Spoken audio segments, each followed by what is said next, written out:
All right, last one before you guys go and try some of this on your own. And you will be taking a picture of your work in your workbook. So make sure that you guys have nice work that looks like this, where we just be able to see your sort of box, XPuzzle, factors, solutions, x-intercepts. All of that should be in the picture. And then don't forget, you also should be taking screenshots of Desmos, okay? So example number 3. One side must equal to 0 before we can continue. This side is not equal to 0. So we have a little bit to do here. In order to move that -8 to the other side, we have to use our opposite inverse operation thinking. So whenever we move a chunk to the other side, we're going to add or subtract using the opposite. So what's the opposite of -8? +8.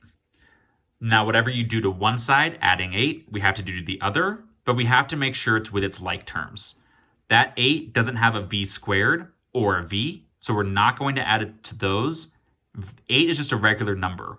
So we're going to put that right under the other regular number without a variable on the other side, which means v squared will come right on down into our next step. -7v will also come on right on down. -16 plus 8 is -8. -8 plus 8 is 0. The whole point. Now one side is equal to 0. Let's check that the squared variable has that invisible 1 out front. My v squared, that exponent of 2, has the invisible nothings out there, so it's just a 1. So we are ready to go to the box and the XPuzzle to figure out our factors and solutions. Your squared variable with the exponent of 2 can come right into the top left. Your just constant number without a variable, including the sign -8, will go into the bottom right. And now we have to figure out how we're going to break up that -7. So we're going to use our XPuzzle to help us with that thinking. We're going to take the regular old number without a variable that you already put in that bottom, and we're going to put that on the top. And we're going to try to multiply to that number.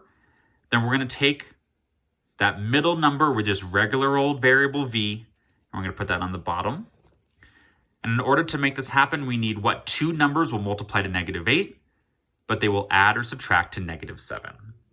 I know 2 times 4, -4 can get us -8, but 2 minus 4 is -2. Doesn't work. Let's see. We can always use 1 times itself.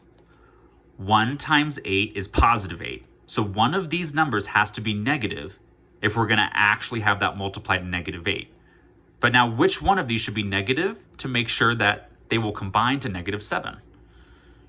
Well, I know 1 minus 8 is -7, where 8 minus 1 would be +7.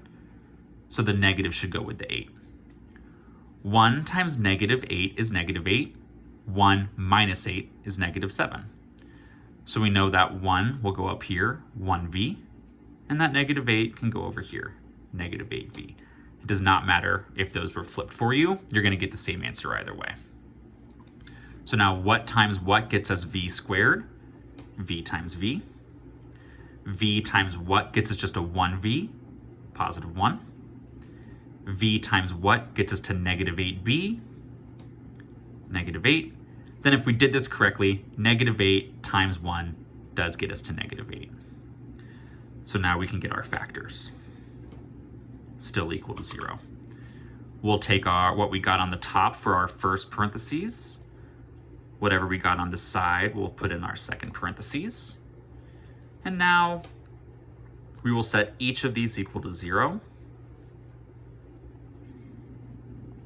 Each parentheses, and now we'll solve it. The opposite of adding 1 is subtracting 1. The opposite of subtracting 8 is adding 8.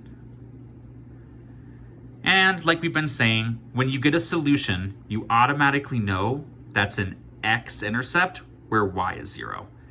You automatically know that's going to be an x-intercept where y is 0.